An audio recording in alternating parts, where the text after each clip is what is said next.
ETF index mutual funds నేర్చుకుని stock మార్కెట్లో రాణించాలనుకుంటున్నారా? వెంటనే ఈ నెంబర్కి కాల్ చేయండి.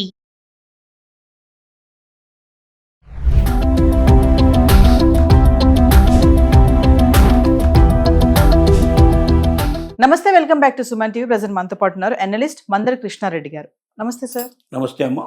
సార్, రేషన్ కార్డ్, ఇప్పుడు రేషన్ కార్డ్ హోల్డర్స్ కి కొన్ని న్యూ గైడ్ లైన్స్ వచ్చాయి. అంటే ప్రతి ఒక్క హోల్డర్ కూడా తెలుసుకోవాల్సిన విషయాలు, అంటే ప్రయోజనాలు ఏంటి, అవన్నీ ఒకసారి వివరాల్లోకి వెళ్తే సార్. రేషన్ కార్డు అనేది బిలో పవర్టీ లైన్లో పేద వర్గాలకి చాలా గొప్ప వరం లాంటిది. ముఖ్యంగా భారతదేశంలో ఎవరు కూడా ఆహారం లేకుండా చనిపోకూడదు అన్నటువంటి ఒక విశాలమైన దృక్పథంతో ఆహార ధాన్యాల్ని ఫుడ్ కార్పొరేషన్ ఆఫ్ ఇండియా ద్వారా మొత్తం సేకరించి, అంటే రాష్ట్ర ప్రభుత్వాల సహకారంతో సేకరించి వాటన్నిటిని కూడా నిల్వదీసి వాటిని ప్రతి నెల ప్రతి గ్రామంలో, అంటే 144 కోట్ల ప్రజానీకం ఉండేటువంటి దేశం లోపల 80% సుమారుగా వాళ్ళకి కావాల్సిన నిత్యావసర వస్తువులు కొన్నిటిని ప్రభుత్వం అందిస్తోంది. అంటే ఏ ఒక్క భారతీయుడు ఆకలితో మరణించడానికి వీల్లేదు అన్న దృక్పథాన్ని అమలుపరుస్తుంది. ఇది గతంలో ఎలా ఉండేవంటే, ఈ రేషన్ కార్డుల తతంగాల్లో చాలా బిభత్సాలు ఉండేవి. అంటే దీన్ని మాన్యువల్ సిస్టంలో రూపొందించేవాళ్ళు, ఊళ్ళో ఉండేటువంటి వాళ్ళు దీనిలో అధికారులందరూ కూడా ధృవీకరించాలి. వాళ్ళందరూ ధృవీకరించిన తర్వాత దీన్ని మళ్ళీ ఒకసారి కలెక్టర్ దాకా వెళ్ళాలి. అవన్నీ ఫైనలైజ్ అయ్యి బయటకు వచ్చిన తర్వాత చేతికి వచ్చేటు ఖచ్చితంగా చెప్పినటువంటి డేట్లలోనే వాళ్ళు వెళ్ళి రేషన్ తీసుకోవాలి. మిగతా రోజుల్లో తీసుకోవడానికి వీలు లేదు. చెప్పిన ప్లేస్లోనే రేషన్ తీసుకోవాలి, ఇంకెక్కడి నుంచి తీసుకోవడానికి వీలు లేదు. ఇలా అనేక మంది వలస కూలీలు, వేరే చోటుకి వెళ్ళి జీవించేటువంటి వాళ్ళంతా కూడా వాళ్ళు రేషన్ తీసుకోవడానికి అవకాశం ఉండేది కాదు వాళ్ళకి. అలా రేషన్ లేకుండానే వాళ్ళు ఊరికే రేషన్ కార్డు పెట్టుకుని ఉండేటువంటి పరిస్థితులు ఉండేవి. వీటన్నిటి చక్కదిద్దడానికి ఇప్పుడు కేంద్ర ప్రభుత్వం ఒక సహేతుకమైనటువంటి కొన్ని విధానాల్ని ప్రవేశపెట్టింది. దీని ద్వారా చాలా సులభతరం అయిపోవడం, ప్రతి ఒక్క విషయంలో కూడా రేషన్ కార్డు విషయంలో పొందడం దగ్గర నుంచి మొదలు పెడితే, దానిలో మార్పులు చేర్పుల దగ్గర నుంచి స్టార్ట్ చేస్తే, రేషన్ పొందడం విషయంలో కూడా చాలా రకాలైనటువంటి అవకాశాలు కల్పిస్తే, ఇలాగా 8 రకాల ప్రయోజనాలు దీనివల్ల కొత్తగా కలిగేటట్టుగా కేంద్ర ప్రభుత్వం కొన్ని జాగ్రత్తలు తీసుకుంది. ప్రతి రేషన్ కార్డు హోల్డర్ ఇప్పుడు ఉన్నటువంటి వాడు కానీ, భవిష్యత్తులో రేషన్ కార్డుకు అప్లై చేసుకోదలుచుకున్న వాళ్ళు కానీ తప్పనిసరిగా తెలుసుకోవాల్సినటువంటి విషయాలు ఇవి. దీంట్లో నెంబర్ 1 ఏమిటంటే, ముఖ్యంగా మనం చూసుకున్న దాంట్లో తాజాగా అందరికీ ఉచిత ధాన్యాలు. అందరికీ ఉచిత ధాన్యం అంటే ఉచిత ధాన్యంలో ముఖ్యంగా బియ్యం కానీ, కొన్ని చోట్ల గోధుమలు మాత్రమే వాడతారు, మనకు తెలిసిన విషయమే. నార్త్ ఇండియా లోపల గోధుమలు వాడతారు, అక్కడ బియ్యం ఎక్కువ వాడరు. కాబట్టి ఎక్కడ ఏది ఎక్కువ వాడతారో, కొన్ని చోట్ల తృణధాన్యాలు ఎక్కువగా వాడే అవకాశం. ఎవరికి ఏదైతే ఆ ప్రాంతం లోపల ఎక్కువగా తినే అలవాటు ఉంటుందో అక్కడ ఆ రకమైనటువంటి రేషన్ దొరికేటట్టుగా ఏర్పాటు చేయడం జరుగుతుంది. ఉచితంగా 5 కిలోలు మినిమంగా ప్రతి ఒక్క వ్యక్తికి దొరికేటట్టుగా దీని లోపల నెలకి దొరికేట్టుగా, అంటే ఒక నెలకు సరిపోయేటువంటి గాసాన్ని దీంట్లో ఇస్తారు. మనకు 2 రూపాయలకు బియ్యం మనకు పథకం ఉంది ఇక్కడ. రూపాయికి ఒకప్పుడు 1 రూపాయికి 2 రూపాయలకు బియ్యాన్ని ఇప్పుడు 1 రూపాయికి కూడా చేసే పరిస్థితి ఏర్పడింది. కొన్ని చోట్ల నామమాత్రంగా తీసుకుంటారు. అది కూడా అది పెద్ద విషయమే కాదు. 1 రూపాయి అంటే 5 కిలోలు తీసుకుంటే 5 రూపాయలు పడేటువంటి పరిస్థితి అనేది చాలా నామమాత్రమైన విషయం. అంటే ప్రభుత్వాలే దాన్ని స్వయంగా ఇవ్వడానికి సిద్ధపడుతున్నాయి.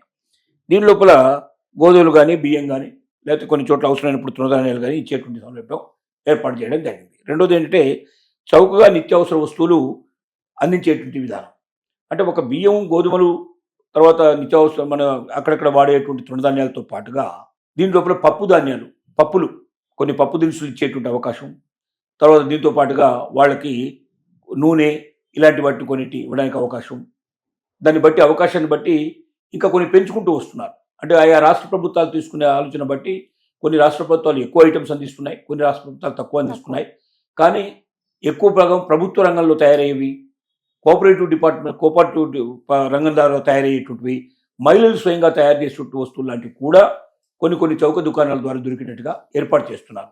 దీనివల్ల ఏమవుతుందంటే, తక్కువ కాలం లోపల, అంటే వాళ్ళకి తక్కువ రేటుకు ఎక్కువగా వస్తువులు దొరికించుకునే అవకాశాలు వాళ్ళకి దొరుకుతాయి. దీనివల్ల ఏముంటుందంటే, వాళ్ళ జీవితం లోపల పేదవాళ్ళకి ఇంకా కొంచెం ఆర్థిక స్వావలంబన జరిగేటువంటి అవకాశాలు ఉంటాయనేది దీని ఉద్దేశం. రెండోది ఏంటంటే, చౌకగా నిత్యావసర వస్తువులు అందించే అవకాశాలు ఉంటుంది. చౌకగా దొరుకుతాయి, చాలా తక్కువ రేట్లు ఉంటాయి కంపేర్ విత్ బియ్యం కానీ, గోధుమలు కానీ ఇట్లాంటివి అసలు 1 రూపాయికి ఇచ్చేటువంటి నామమాత్రపు రేట్లో ఇచ్చేటువంటి, అంటే బయట మార్కెట్లో 35 రూపాయల నుంచి 50 రూపాయలు ఉండేటువంటి గోధుమలు కానీ, బియ్యం కానీ ఇక్కడ 1 రూపాయికి దొరకడం అనేది చాలా తక్కువ ధరలు దొరికినట్టు లెక్క. అసలు పెద్దగా ధర పెట్టినట్టే లెక్క కాదు, ఫ్రీగా వచ్చినట్టే లెక్క ఒక రకంగా చెప్పాలండి. దీనిలో పేదవాళ్ళు ఎక్కడ పోయి అడుక్కు తినాల్సిన అవసరం లేకుండా ఇంకొన్ని ఆలోచించాల్సిన ఆకలితో వలంటించాల్సిన అవసరం లేకుండా బతకడానికి ఒక అవకాశాన్ని కల్పించినట్టు అవుతుంది. రెండోది ఏంటంటే రేషన్ ఎక్కడైనా యాక్సెస్. ఇప్పటిదాకా ఉన్నటువంటి పరిస్థితి మనకి ఏంటంటే ఏ ఊళ్ళో అయితే మనం నమోదు చేసుకుంటామో, ఎక్కడైతే మనకు రేషన్ షాప్ అలాట్ చేయబడుతుందో ఆ రేషన్ షాప్లో మాత్రమే రేషన్ తీసుకోవాలనే నిబంధన ఉంది. ఇప్పుడు వన్ రేషన్ వన్ కంట్రీ అనేటువంటి పదాన్ని తీసుకొచ్చారు. అంటే భారతదేశంలో ఏ మూలైనా ఏ రేషన్ అయినా తీసుకోవడానికి గొప్ప అవకాశాన్ని కల్పించారు. అంటే ఇప్పుడు చాలామంది ఉపాధి కోసం కూలీ చేసుకోవడానికి లేకపోతే ఇతర ప్రాంతాల్లో బతకడానికి వెళ్తారు. అక్కడ ఏదో చిన్న చిన్న ఉద్యోగాలు చేసుకొని ఉపాధి వెతుక్కోవడానికి వెళ్తారు. అలా వెళ్ళినటువంటి వాళ్ళు ఏమవుతున్నారు, వాళ్ళకి వచ్చే రేషన్ వాళ్ళు పోగొట్టుకుంటున్నారు. అక్కడ రేషన్ కార్డు తీసుకోవాలంటే మళ్ళీ అక్కడ ఓటర్ కార్డు కావాలి, అక్కడ ఆధార్ కార్డు కావాలి, అక్కడ స్థిరపడిపోయినట్టు అవుతుంది. రెండు చోట్ల ఒకేసారి ఇవ్వరు, అంటే రెండు చోట్ల ఒకే అవకాశాన్ని ఇవ్వరు. కాబట్టి రేషన్ కార్డు ఇప్పటిదాకా ఎక్కడ ఉంటే అక్కడే తీసుకునే అవకాశం ఉండటం వల్ల చాలామంది మోర్ దెన్ 10% to 25% వరకు దాదాపుగా కోల్పోతున్నారు. చాలా రాష్ట్రాల్లో పేదవాళ్ళే బాగా వలస వెళ్ళేవాడు, వేరే చోటుకి వెళ్తే అక్కడ చేస్తుంటారు. సంవత్సరానికి ఒకసారి ఎప్పుడో పండుగలు పబ్బాల గట్రా వచ్చిపోతుంటారు తప్ప మిగతా టైంలో వాళ్ళు రారు. ఈ రాకపోవడం వల్ల ఏమవుతుందంటే వాళ్ళకి రేషన్ తీసుకునే ఒక గొప్ప అవకాశాన్ని వాళ్ళు పోగొట్టుకుంటున్నారు. దీంట్లో ఏంటంటే ఇప్పుడు ఇక్కడ నుంచి భారతదేశంలో ఏ మూల ఉన్నా, ఏ రాష్ట్రంలో కానీ కేంద్రపాలిత ప్రాంతంలో ఉన్నా కాడ తన డిజిటలైజేషన్ సిస్టమ్ చేశారు. కాబట్టి వెళ్ళి ఆ కార్డు చూపిస్తే వెంటనే దాన్ని డిజిటల్లో చూసేస్తారు, అక్కడే వాళ్ళకి రేషన్ ఇచ్చేస్తారు. అంటే తమున్న ఊరికి రావాల్సిన అవసరం లేకుండా ఎన్ని వందల వేల కిలోమీటర్ల దూరంలో ఉన్నా కూడా అక్కడ రేషన్ పొందే అవకాశం కల్పించడం వల్ల నిరుపేదలు ఎక్కడున్నా కూడా రేషన్ పొందగలిగే అవకాశాన్ని ఇచ్చినట్టే. ఇది గొప్ప వరం. దీనివల్ల చాలామంది 25% వరకు దాదాపుగా కోల్పోతున్నారు, రేషన్ తీసుకోకుండా కోల్పోతున్నారు. వాళ్ళందరూ ఇప్పుడు ఆ 25% నేను అవైల్ చేసుకోవడానికి ఒక అవకాశం కల్పించినట్టుగా అవుతుంది. ఇది మనకున్న పరిస్థితి. దీంతో పాటుగా చూసినట్టయితే మనకు వేగవంతమైన డిజిటల్ సిస్టమ్ తీసుకొచ్చారు. ఇంతకుముందంతా మాన్యువల్ సిస్టమ్ ఉండేది. ఈ మాన్యువల్ సిస్టమ్ నుంచి ఏం చేశారంటే డిజిటల్ సిస్టమ్ తీసుకురావడం వల్ల ఇప్పుడు దాన్ని మనం దాంట్లో పెట్టంగానే ఆ కంప్యూటర్లో కానీ లేదా దానికి సంబంధించిన యంత్రం కానీ లేదా ఫోన్ ద్వారా కానీ ఆ నెంబర్ కొట్టంగానే దానికి సంబంధించిన వివరాలన్నీ వచ్చేస్తాయి. అంటే దీన్ని మాన్యువల్గా ఉన్నప్పుడు ఏంటంటే చాలామంది రేషన్ కార్డులు మార్చడం కానీ, వాళ్ళ పేర్లు మార్చడం కానీ, లేకపోతే వాళ్ళ ఫోటోలు మార్చడం కానీ ఇట్లా రకరకాలుగా చేసే అవకాశాలు ఉండేవి. డిజిటలైజేషన్ చేసిన తర్వాత చాలా సులభతరమైన పరిస్థితి ఏర్పడింది. అంటే ఇలాంటి మాన్యువల్గా ఎవరు దాన్ని మార్చడానికి వీల్లేని పరిస్థితి తీసుకురావడం. రెండోది డిజిటల్గా వల్ల తొందరగా బయటపడటం, ఇలాంటి లోపాలు ఉన్నా కూడా తెలుసుకుని వాటిని సవరించుకోవడానికి అవకాశం ఇటు కస్టమర్స్కి కానీ అటు ప్రభుత్వానికి కానీ చాలా సులభమైన పద్ధతి లోపల డిజిటలీకరణ జరిగింది. దీంట్లో ఇంకో విషయం చెప్పాలంటే సరళీకృత కొత్త అప్లికేషన్స్. అంటే అప్లికేషన్స్లో ఏమవుతున్నాయంటే ఇంత ముందైతే ఖచ్చితంగా మనం వ్యక్తిగతంగా వెళ్ళి ఆఫీసుల చుట్టూ తిరిగి మాన్యువల్గా వెళ్ళి ఒక్కొక్కరిని సందర్శించు, కింద ఎంఆర్ఓ దగ్గర నుంచి మొదలు పెడితే కలెక్టర్ దాకా సందర్శించుకొని దీనికోసం చాలా ఏళ్లు వెయిట్ చేయాల్సిన పరిస్థితులు ఉండేవి. ఇప్పుడు అలా కాకుండా ఆన్లైన్ అప్లికేషన్ సిస్టమ్ తీసుకొచ్చారు.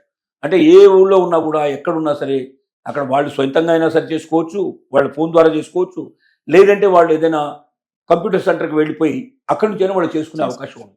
దాన్ని వెబ్సైట్ని ఓపెన్ చేసి దాంట్లో వాళ్ళకి కావాల్సిన ఈవెన్ అన్ని పత్రాలను కూడా వాళ్ళు ఆన్లైన్ లోపలే పంపించుకునే అవకాశం ఉంది. అంటే మనిషి ఆఫీస్కి వెళ్లాల్సిన అవసరం లేకుండా ఇంటి దగ్గర కానీ తనకు దగ్గరలో ఉన్నటువంటి ఏదైనా కంప్యూటర్ సెంటర్ ద్వారా కానీ దీన్ని పూర్తి చేసుకోవడానికి ఒక అవకాశం కల్పించారు. ఇది ఒక బ్రహ్మాండమైన మార్పు కింద మనం చెప్పొచ్చు. ఇక వెళ్తే సకాలంలో రేషన్ పంపిణీ. ఇంతకుముందు రేషన్ ఎట్లా ఉండేదంటే పర్టికులర్ డేట్స్ ఉండేవి. ఆ డేట్ నాడు వెళ్తేనే రేషన్ దొరుకుతుంది, ఆ తర్వాత వెళ్తే రేషన్ దొరకదు. దీన్ని గవర్నమెంట్కి హ్యాండ్ ఓవర్ చేయాల్సిన పరిస్థితి ఉండేది. ఇప్పుడు అలా కాదు. దీని ఏంటంటే మొత్తం నేషనలైజ్గా ఒకటే సిస్టమ్ తీసుకొచ్చారు. కాబట్టి రేషన్ మనం వెళ్ళి మనం తమ్మి కానీ దాంట్లో రకరకాల పద్ధతులు ఉన్నాయి. దీని ధృవీకరణ సిస్టమ్ లోపల మనం ఐస్ని దాంట్లో చూపించడం కానీ లేకపోయినట్టయితే మనం తమ్తో దానికి ఒకసారి డిజిటల్లో మనం చేసినట్టయితే టోటల్గా రేషన్ మనకు వస్తుంది. ఏ డేట్ అయినా తీసుకోవచ్చు. మనం మొత్తం నెల లోపల ఏ డేట్న మనకు అవసరమైతే ఆ డేట్ నాడు వెళ్ళి మనం తీసుకోవడానికి అవకాశం ఉంది. పర్టికులర్ డేట్ నాడు వెళ్ళకపోయినా మన రేషన్ ఎక్కడికి పోదు.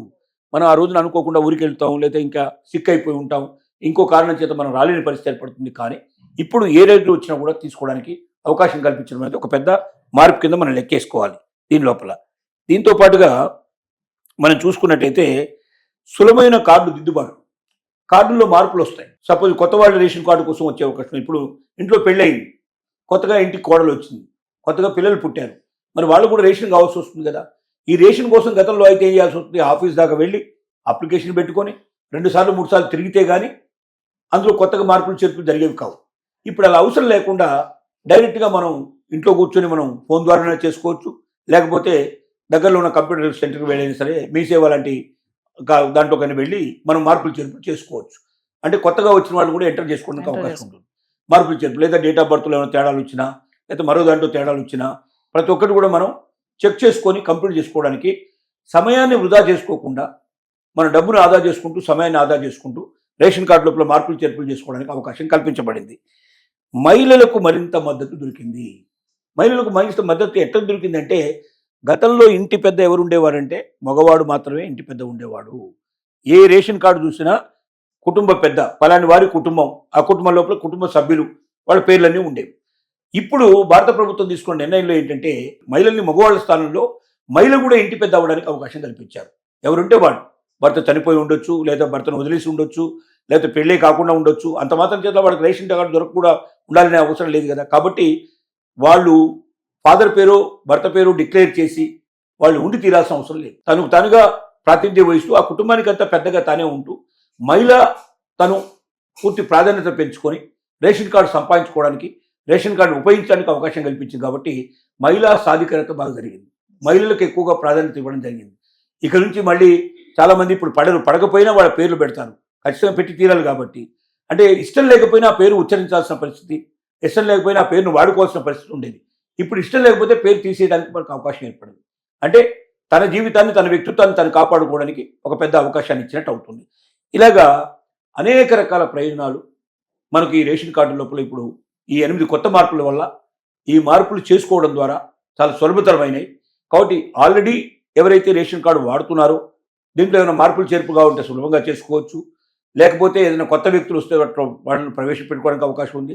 కొత్తగా ఎవరైనా అప్లై చేసుకోదలుచుకున్న వాళ్ళకు కూడా ఈ కొత్త సిస్టమ్స్ ద్వారా అధికారుల చుట్టూ తిరగాల్సిన అవసరం, ఆఫీసుల చుట్టూ తిరగాల్సిన అవసరం లేకుండా సులభతరంగా రేషన్ కార్డు పొందడానికి, రేషన్ కార్డులో మార్పులు చేసుకోవడానికి, రేషన్ పొందడానికి, దేశం మొత్తం మీద ఎక్కడున్నా సరే ఎక్కడి నుంచి అయినా రేషన్ తీసుకోవడానికి ఇలాంటి అనేక రకాల అవకాశాలు కల్పిస్తూ కొత్త విధానాన్ని కేంద్ర ప్రభుత్వం ప్రవేశపెట్టింది. దీన్ని ప్రతి ఒక్క మహిళ, ప్రతి ఒక్క కుటుంబం, ప్రతి ఒక్క వ్యక్తి దీన్ని గ్రహించి తన రేషన్ పోగొట్టుకోకుండా ప్రతి నెల రేషన్ షాపుల్లో ఒక బియ్యమే వస్తాయని భ్రమలోంచి బయటకు వచ్చి మిగిలిన ఐటమ్స్ కూడా తీసుకోవడానికి ప్రయత్నం చేసి షుగర్ కానీ, లేకపోతే పప్పులు కానీ, లేకపోతే నూనె కానీ ఇలాంటి అనేక రకాల అవకాశాలు కూడా కల్పిస్తున్నాయి. కాబట్టి ఇంకా రేషన్ విస్తృతం అవుతుంది, రేషన్ షాపుల ప్రయోజనాలు పెరుగుతాయి. తెలంగాణలో అయితే గవర్నమెంట్ ఏం ఆలోచిస్తుందంటే, కనీసం ఇంటికి కావాల్సిన వస్తువులు మ్యాక్సిమం దొరికేటట్టుగా చేయాలని కూడా ఒక ప్రయత్నం చేస్తోంది. అలా జరిగినప్పుడు పేదల కుటుంబంలో వాళ్ళు ప్రతిరోజు చక్కగా భోజనం చేసే అవకాశం ఉంటుంది. పెద్దవాళ్ళతో వాళ్ళకు దొరికిన అవకాశాలు మాకు కూడా దొరికాయని ఆనందపడే అవకాశం ఉంటుంది. Thank you.